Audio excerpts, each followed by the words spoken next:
నమస్కారం I witness news కి స్వాగతం. హెడ్లైన్ చూద్దాం.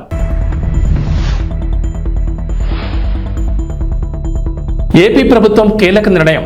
రాజ్యముద్రతో పట్టాదారు పాస్ పుస్తకాలు. సీఎం చంద్రబాబు నిర్ణయం.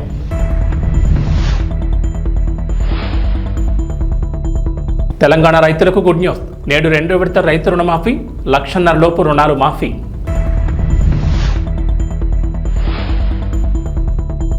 తెలంగాణ అసెంబ్లీ సమావేశాల్లో కేసీఆర్ రికార్డ్ బ్రేక్ చేసిన సీఎం రేవంత్ రెడ్డి.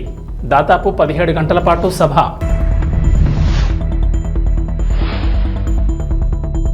తెలంగాణకు రెయిన్ అలర్ట్. పలు జిల్లాల్లో వర్షాలు. ఎల్లో అలర్ట్ జారీ. ఆంధ్రప్రదేశ్లోని భూ యజమానులకు ఇచ్చే పట్టాదారు పాస్ పుస్తకాలు మారనున్నాయి. ఇకపై రాజముద్రతో పట్టాదారు పాస్ పుస్తకాలను పంపిణీ చేయాలని ఏపీ ప్రభుత్వం నిర్ణయించింది.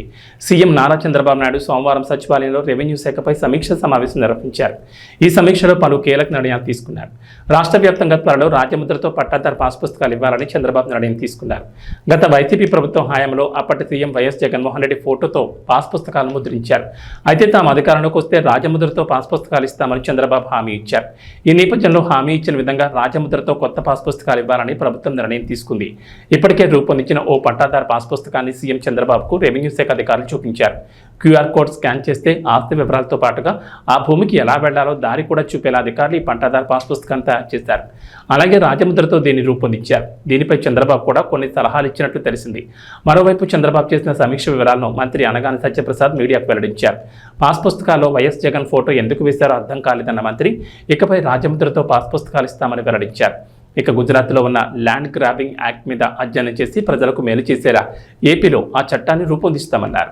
పేరుతో ఇతనికి ఉన్నటువంటి బొమ్మల పిచ్చితో స్టేట్ నుంచి కూడా ఏదైతే కేంద్రం ఇచ్చినటువంటి సపోర్టుని సర్వేకి వాడుతూ స్టేట్ నుంచి కూడా అతని బొమ్మల పిచ్చి కోసం ఈ సర్వే రాళ్ళు అని చెప్పేసి లేదా పాస్బుక్ల కోసం అని చెప్పేసి ప్రజాధనాన్ని వేస్ట్ చేశారు. దానిపైన చర్చ జరిగింది.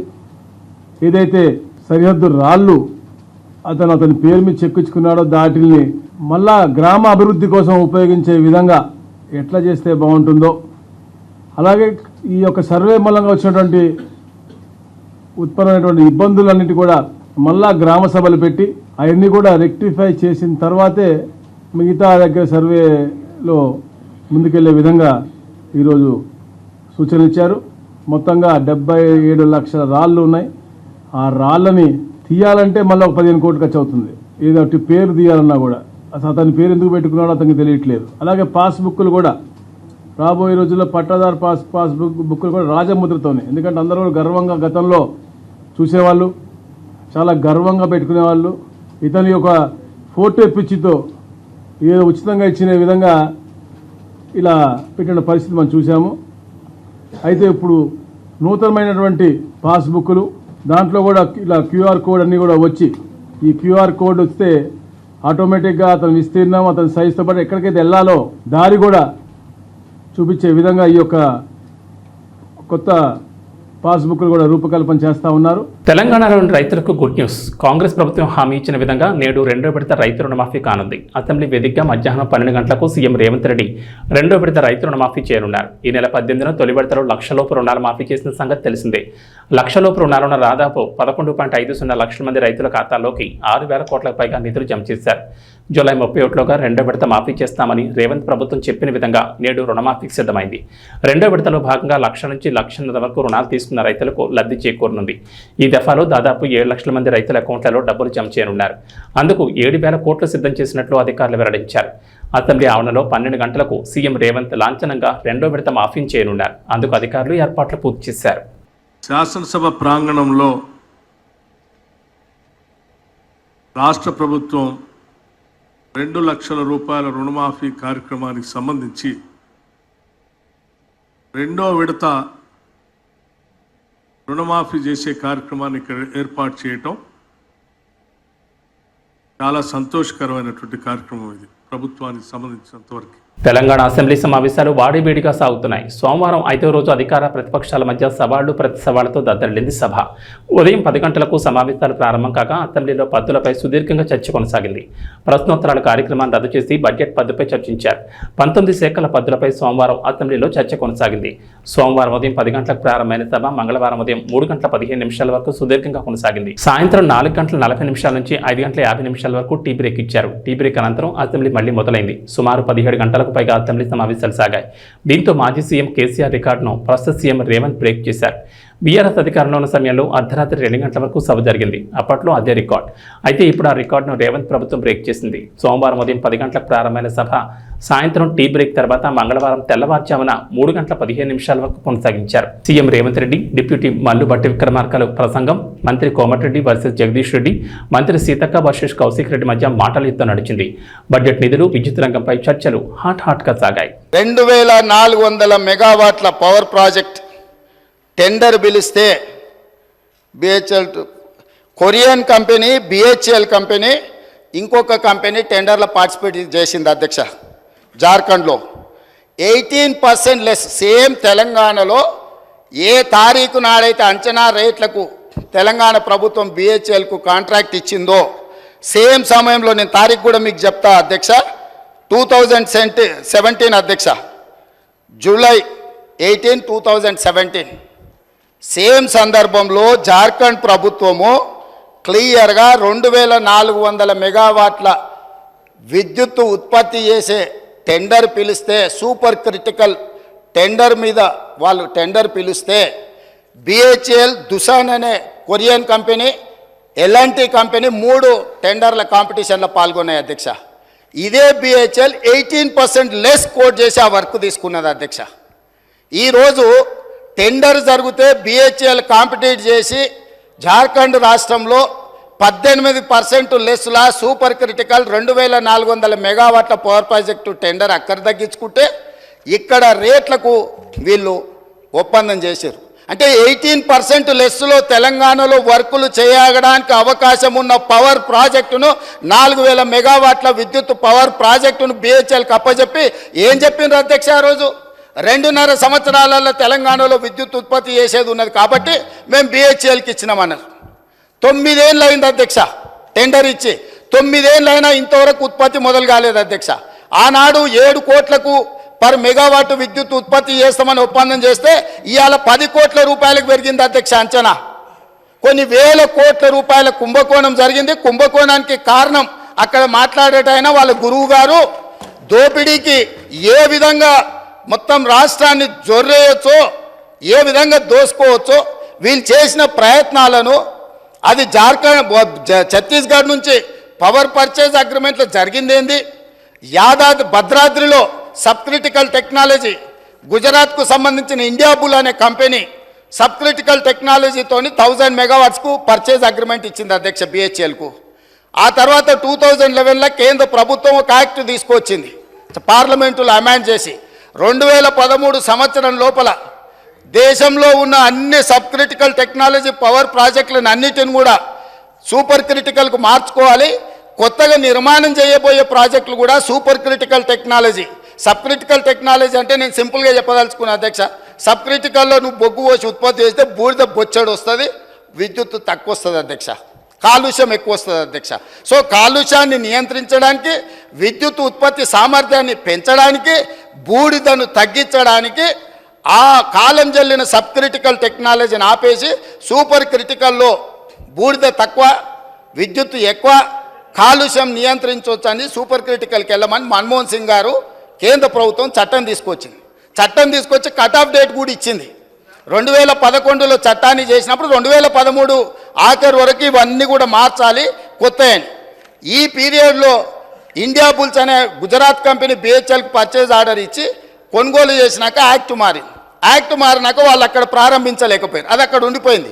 వాళ్ళు వెనక్కి వెళ్ళి బిహెచ్ఎల్ను మేము కట్టిన పైసలు మాకు వాపస్ ఇవ్వండి అని అడిగారు. అప్పుడు బిహెచ్ఎల్ ఏమన్నది, మీరు పర్చేజ్ ఆర్డర్ ఇచ్చిండ్రు, మేము ఆల్రెడీ మిషన్లు తయారు చేసి ఆడ పెట్టినాం, ఇప్పుడు మీ డబ్బులు మీకు వెనక్కి ఇవ్వడానికి లేదు, మిగతా బ్యాలెన్స్ కూడా మాకు కట్టాల్సిందని వాళ్ళు అన్నారు.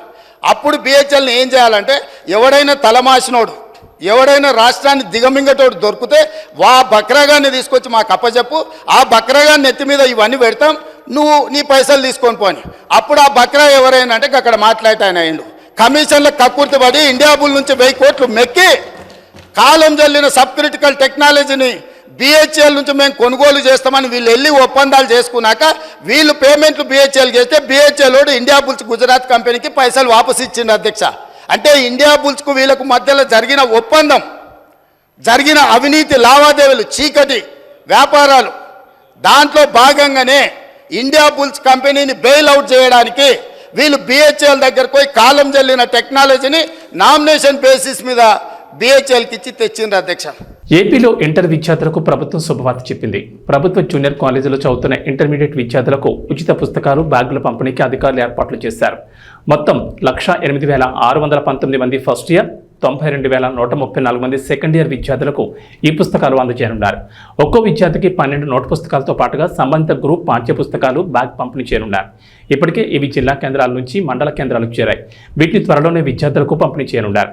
రాష్ట్ర వ్యాప్తంగా ప్రభుత్వ కాలేజీలో చదివే ఒక్కో విద్యార్థికి పాఠ్య పుస్తకాలతో పాటు 6 చొప్పున వైట్ రోల్ నోట్స్ బ్యాగ్తో సహా పంపిణీ చేస్తారు. అయితే త్వరలోనే నియోజకవర్గాల వారి ఎమ్మెల్యేలతో పుస్తకాలు పంపిణీ చేయబోతున్నట్లు తెలుస్తోంది.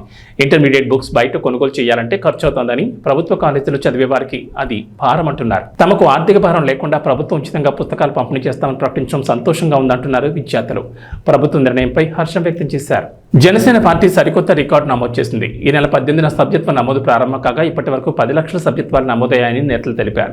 దీంతో జనసేన పార్టీ కీలక నిర్ణయం తీసుకుంది. మరో వారం పాటు సభ్యత్వ నమోదుకు గడువును పెంచామని పార్టీ రాజకీయ వ్యవహారాల కమిటీ చైర్మన్, రాష్ట్ర మంత్రి నాదెండ్ల మనోహర్ తెలిపారు. జనసేన పార్టీ నేతలతో టెలికాన్ఫరెన్స్ నిర్వహించి ప్రతి నియోజకవర్గంలోనూ 5,000 మంది క్రియాశీల సభ్యత్వం తీసుకునేలా కృషి చేద్దామన్నారు. గత ఏడాది కంటే ఎక్కువగా రికార్డు స్థాయిలో సభ్యత్వాలు నమోదయ్యాయన్నారు. ఏపీలో 175 నియోజకవర్గాలతో పాటు తెలంగాణలో ఎంతో ఉత్సాహంగా సభ్యత్వాలు జరుగుతున్నాయన్నారు. తెలుగు రాష్ట్రాల్లో సభ్యత్వం తీసుకునేందుకు ప్రజలు ముందుకు రావడం శుభపరిణామన్నారు. సభ్యత్వ నమోదు సమయంలో కొన్ని సాంకేతిక సమస్యలు వచ్చాయన్నారు. తెలుగు రాష్ట్రాల్లో సభ్యత్వ నమోదుకు జన సైనికులు ముందుకొస్తున్నారని, తీవ్రంగా వర్షాలు పడి ఇబ్బంది పెట్టినందువల్ల సభ్యత్వ నమోదు గడువును పెంచాలని పార్టీ నేతలు కోరారన్నారు. జనసేన పార్టీ నేతలు కేడర్ వినతి మేరకు మరో వారం గడువు పెంచుతూ నిర్ణయం తీసుకున్నారని నాదెండ్ల మనోహర్ తెలిపారు. ఇప్పటి వరకు దాదాపు 10 లక్షల సభ్యత్వాలు నమోదయ్యాయని, గత ఏడాది కంటే ఎక్కువగా రికార్డు స్థాయిలో సభ్యత్వాలు నమోదయ్యాయని నాదెండ్ల మనోహర్ తెలిపారు. సభాధ్యక్షుడు మండల్ రాజేష్ గారికి, సోదరుడు అమిశెట్టి వాసు గారికి, రాష్ట్ర వ్యాప్తంగా జనసేన పార్టీ కోసం మనందరితోటి అహర్నిశలు కార్యక్రమం విజయవంతం జరగాలనే తపనతో పనిచేసిన మన కళ్యాణం శ్రీనివాసరావు గారికి, అదేవిధంగా ఐటీ విభాగానికి మొదటి నుంచి కూడా పార్టీ కార్యక్రమాల్లో పవన్ కళ్యాణ్ గారి స్ఫూర్తితోటి ఇతర దేశాల్లో అవకాశాలు ఉన్నా కూడా మన దేశంలోనే ఎక్కువ సమయం కేటాయించి పార్టీ కోసం అంకిత భావం చేస్తున్న మన ఐటీ విభాగం అధ్యక్షుడు మిర్యాల శ్రీనివాస్ గారికి, స్థానికంగా ఉన్న వీర మహిళ రీజనల్ కోఆర్డినేటర్లకి, వివిధ విభాగాల సభ్యులకు, అదేవిధంగా విజయవాడ పట్టణ డివిజన్స్లో పోటీ చేసి కొంతమంది పార్టీ కోసం రాత్రింబవలు కృషి చేసి నిలబడిన వ్యక్తులు, వారితో పాటు ఈరోజు ఆ డివిజన్ అధ్యక్షులుగా ఉన్న ప్రతి ఒక్కరు కూడా మనస్ఫూర్తిగా విజయవాడ వెస్ట్ నియోజకవర్గంలో వాళ్ళందరినీ కూడా నేను అభినందిస్తున్నాను. నిజంగా చెప్పాలంటే క్రియాశీలక సభ్యత్వం ఒక ఎమోషన్.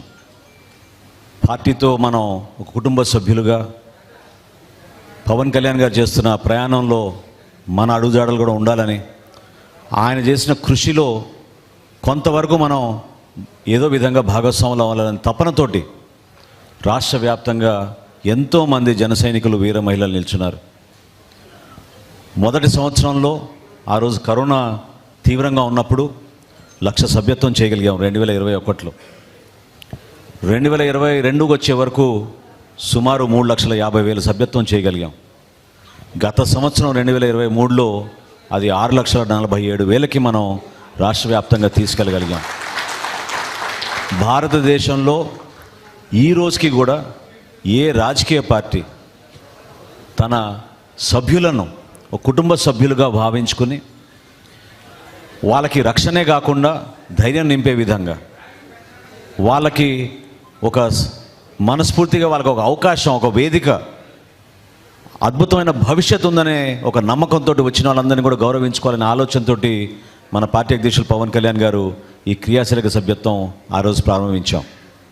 చాలా సందర్భాల్లో మనం చూసాం, ఎంతోమంది మన యువత పవన్ కళ్యాణ్ గారు వచ్చినప్పుడు ర్యాలీల్లో చిన్న చిన్న గాయాలు, ఆ బైక్ ర్యాలీస్లో, అదేవిధంగా ఎక్కువ శాతం మన పార్టీలో యువత కష్టపడి పనిచేస్తున్న వాళ్ళంతా కూడా ప్రతిరోజు చిన్న చిన్న పనులు చేసుకొని కుటుంబాలని నడుపుకొని వాళ్ళ చేతులపైన ఎంతో నిలకడగా భవిష్యత్తు పైన ఎంతో ఆశ పెట్టుకొని నిజాయితీగా పనిచేయాలనే ఆలోచనతో నిలబడిన వ్యక్తులందరికీ కూడా వారి కుటుంబంలో ఒక ప్రమాదం జరిగితే మనం ఆదుకోవాలనే ఆలోచనతో ఈ కార్యక్రమం తీసుకొచ్చాం.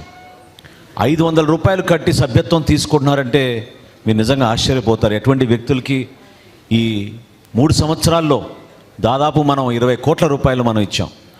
20 కోట్ల రూపాయల్లో ఎంతో బాధాకరమైన విషయం ఏంటంటే మనం ఒక 344 జన సైనికులు ప్రాణాలు కోల్పోయారు. కానీ కోల్పోయిన ప్రతి కుటుంబానికి పవన్ కళ్యాణ్ గారు ఇచ్చిన 5 లక్షల రూపాయలు ఆ చెక్ తీసుకెళ్ళి మనం అందించినప్పుడు ఆ కుటుంబానికి ఒక భరోసాగా నాయకత్వం అంతా కలిసి వచ్చి చాలామంది పాపం ఈ రోజుకి పేదరికంలో ఉన్న కుటుంబాలు, వాళ్ళకి 5 లక్షల ఆర్థిక సాయమే కాకుండా పార్టీ నుంచి మేము మీకోసం నిలబడతాం, మీరు ధైర్యంగా ఉండండి, ఎటువంటి సమస్యలు వచ్చినా కూడా మా పార్టీ నాయకులు మీకు అండగా నిలబడతారని మనం ఈ క్రియాశీలక సభ్యత్వం ద్వారా మనం తీసుకెళ్ళగలిగాం. మేమందరం కూడా మీకు అండగా నిలబడతాం. ఏనాడు మమ్మల్ని వదిలేశారనే భావన మీకు ఉండకూడదనే ఉద్దేశంతో ఈ కార్యక్రమం ఏర్పాటు చేసుకున్నాం. ఇంత పెద్ద వాన కురుస్తున్నా కూడా మీరు అందరూ హాజరైనందుకు మనస్ఫూర్తిగా మిమ్మల్ని అందరినీ కూడా అభినందిస్తూ పార్టీ అధ్యక్షులు పవన్ కళ్యాణ్ గారి తరఫున, జనసేన పార్టీ తరఫున మీ అందరికీ కూడా రాబోయే రోజుల్లో సంతోషంగా సుఖ సంతోషాలతో ఉండాలని మిమ్మల్ని మనస్ఫూర్తిగా కోరుకుంటూ అభినందిస్తూ సెలవు తీసుకుంటున్నాను. జై జనసేన, జై జనసేన, జై Janasena.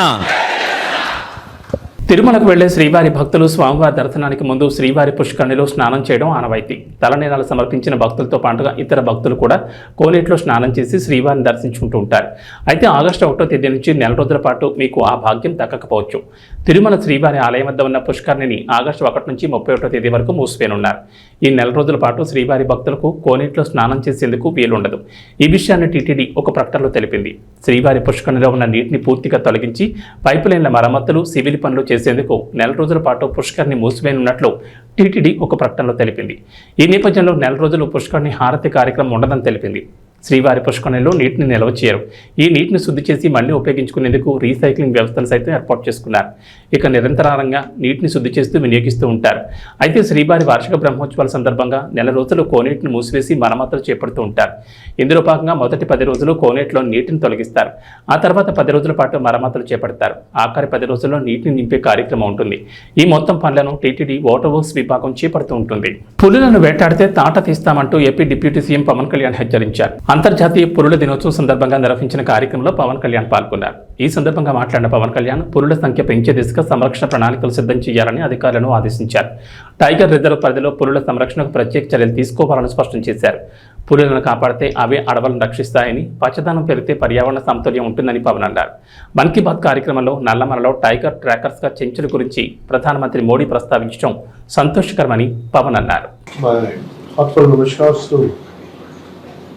Principal Chief Conservator of Forest and Head of Forest Forestry, Chiranjeev Chaudhary ji, and Special Chief Secretary Sri Anant Ramu garu, Deputy Directors of Project Tiger and other officers of Forest Department.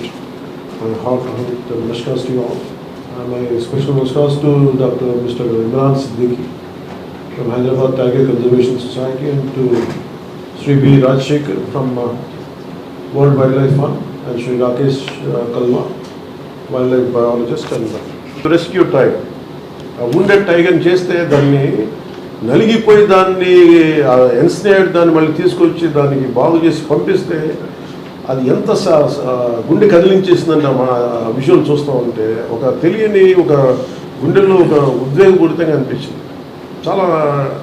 And really congratulate you all for having such great efforts తోటి, great commitment తోటి మీరు చేస్తున్న దానికి మీకు 2 చేతులకి మీ అందరికీ thank you.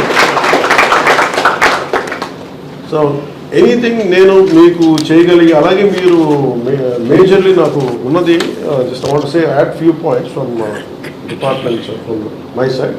The development of we'll take this forward, make it as one single Nallamala Srisailam Tiger Reserve to Seshachalam corridor is crucial for dispersing the growing tiger population by connecting the Nallamala Hills and Seshachalam Hills. So together we can create a future where tigers roam freely in the wild and their roars echoing through forests for generations to come.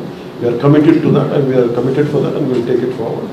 And any kind of illegal killing and trade of tigers should be, we have to look for, most of the times in these cases I think the right punishment is not being given or lack of identification, something we have to explore different kinds of methods. మళ్ళీ రిపీటెడ్గా చెప్తాను, మొన్న కూడా చెప్పాను, 3-4 days back కూడా చెప్పాను. సాధ్యమైనంత వరకు మనకి ఉద్యోగస్తుల భర్తీని ఎలా చేయాలో ఖచ్చితంగా will take it forward and I request you to reach out to my office and please priorities తీసుకొని చేస్తాను. సో నా దగ్గరికి వస్తున్నప్పుడు నా దగ్గర today my entire wealth is my collection of books. So today morning I was thinking, I said, why should I go empty-handed? And at least Chiranjeev Chaudhary gariki edana ivvali chaala daaka inta anukoledu.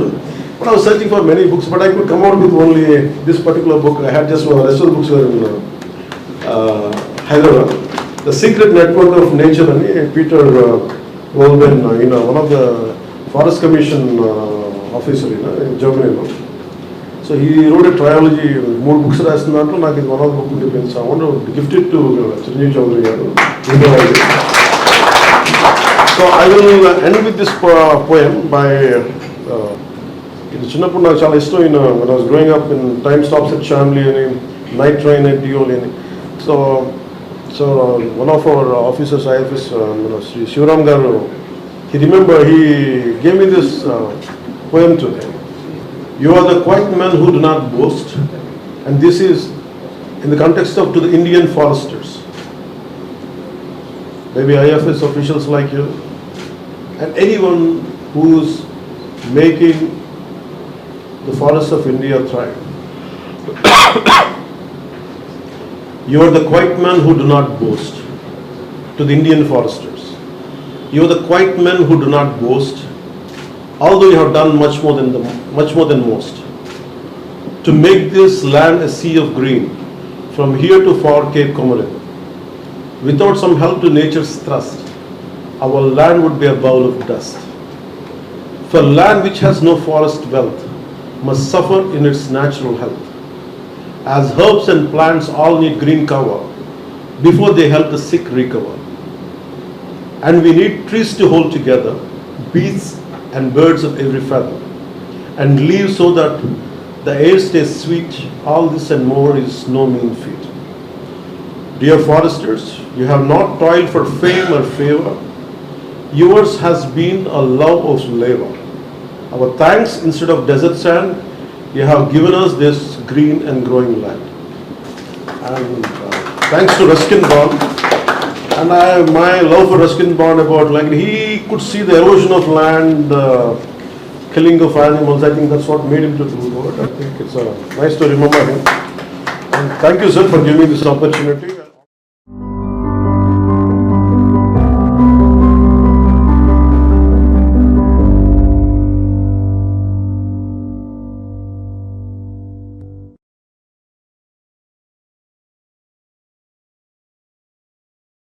Telangana భాషలకు బోనాల పండుగ అంటే ఓ emotion. Telangana సంస్కృతి సంప్రదాయాలు ఉట్టిపడేలా గ్రామ దేవతలు కులదైవాలను పెద్ద ఎత్తున ఉత్సవాలు చేస్తూ ఉంటారు.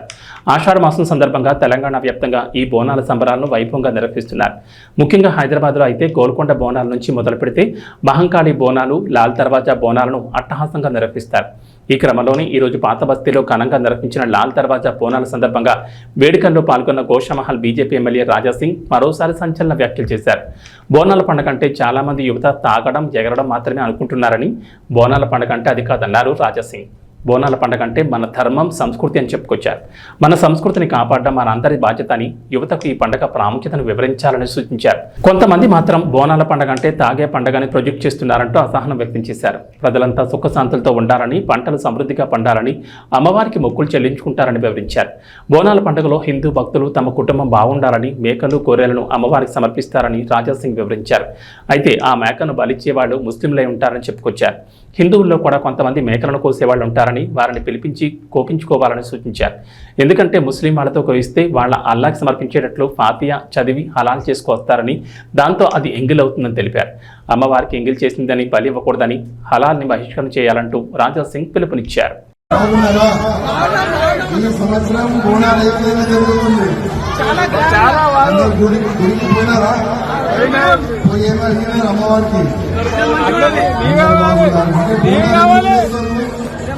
మనము బోనాలు ఎందుకు చేస్తాము, యువకులకు తెలియాలి. ఫస్ట్ చాలా మంది యువకులు ఏ విధంగా అనుకున్నారంటే బోనాలంటే తాగాలి, డ్యాన్స్ ఆడాలి.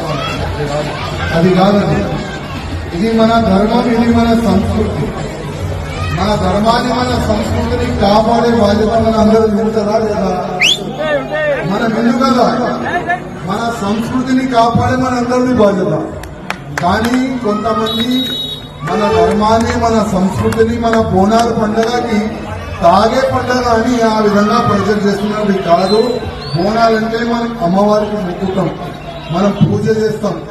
పూజ ఎందుకు చేస్తామంటే ఈ సంవత్సరం వర్షం బాగా పడాలి, పొలాలు మంచిగా ఉండాలి, అదేవిధంగా ఇట్లాంటి కూడా రోగాలు రాకూడదు అని మనం అమ్మవారికి పూజ చేస్తాం. అదేవిధంగా బోనాల పండుగలోనే చాలా గుడి కాడ మనం మేకలు కూడా, గొర్రెలు కూడా కోస్తాం కదా. గొర్రెలు అంటే కదా, మనము గొర్రెలు కూడా కోస్తాం. కానీ దురదృష్టం ఏంటంటే చాలా వరకు కోయవాళ్ళు ఎవరుంటారు, చాలా మంది ముస్లిం వాళ్ళే పిలుస్తున్నారు కోయి. అది చాలా తప్పు. ఎందుకంటే మన చాలా వరకు మన హిందువులు కూడా ఉన్నారు, వాళ్ళకే పిలిపించి కోయిపియాలని నేను రిక్వెస్ట్ చేస్తున్నా. ఎందుకంటే ముస్లిం వాళ్ళతోని కోయిపిస్తే ఆయన కోసే ముందు ఒక స్లోగన్ అయినా తీసుకున్నారు. ఆయన నోట్లో ఆయన స్లోగన్ ఏ విధంగా తీసుకుంటే, ఈ మేక నేను అల్లాకి ఇప్పిస్తున్నా, ఈ మేక, ఈ గొర్రె నేను అల్లాకి ఇప్పిస్తున్నా అని కోస్తాడు ఆయన. అది ఎంగిలైందా లేదా? ఎంగిలైపోయింది కదా. అదే ఎంగిలైనా మనం అమ్మవారికి ఇప్పిస్తామా? ఎక్కేం కదా. అందుకోసం ఇది చిన్న నాలెడ్జ్ కానీ చాలా పెద్ద మాట. మన అమ్మవారికి ఎంగిలి ఎట్టి పరిస్థితుల్లో ఎక్కియొద్దు. మన హిందువులకి పిలవాలి, మన హిందూ పోయేందుకు జయ మాతాది అని కోరుకోండి. అందుకోసం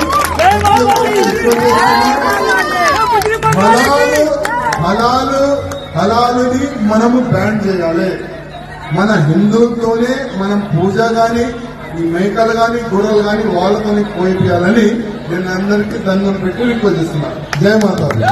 ప్రభాస్ ఈ పేరు వింటే పాన్ ఇండియా మొత్తానికి కళ్ల ముందు బాహుబలి, సాహో, కల్కి 2890 ADలో చూసిన ఓ పెద్ద యాక్షన్ హీరో గుర్తొస్తాడు.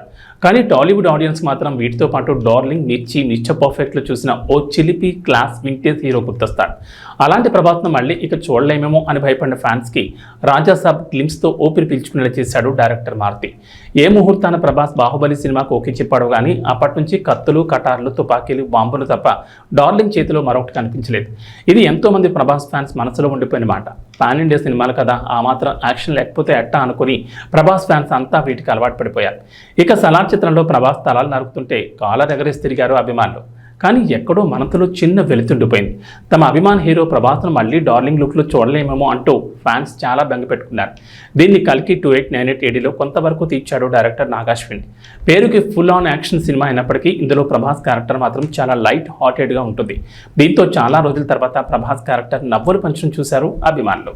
ఇక తెలంగాణలో వర్షాలు వేయడం లేదు. గత 10 రోజులుగా రాష్ట్రంలో వర్షాలు కురుస్తూనే ఉన్నాయి. జూలై 3వ వారంలో వర్షాలు ప్రారంభించగా వరుసగా 5 రోజుల పాటు ముసురు కమ్ముకుంది.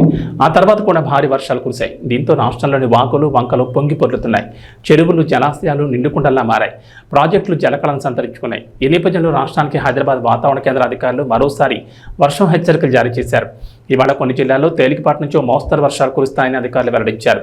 రుతుపవనాల ప్రభావంతో పలు జిల్లాల్లో వర్షాలకు ఛాన్స్ ఉందన్నారు. ప్రధానంగా ఆదిలాబాద్, నిర్మల్, ఆసిఫాబాద్, నిజామాబాద్, కామారెడ్డి, సిరిసిల్ల, కరీంనగర్, మహబూబాబాద్, భూపాలపల్లి జిల్లాలో భారీ వర్షాలకు ఛాన్స్ ఉందన్నారు. ఈ మేరకు ఆయా జిల్లాలకు ఎల్లో అలర్ట్ జారీ చేశారు. దక్షిణ తెలంగాణ జిల్లాలైన నల్గొండ, సూర్యాపేట, యాదాద్రి, వికారాబాద్, రంగారెడ్డి, నారాయణపేట్, మెదక్, సంగారెడ్డి, మహబూబ్నగర్, నాగర్ కర్నూలు జిల్లాల్లో ఓ మోస్తరు వర్షాలు కురుస్తాయని వాతావరణ శాఖ అధికారులు చెప్పారు. ఇవి బులెటిన్ విశేషాలు. నమస్కారం.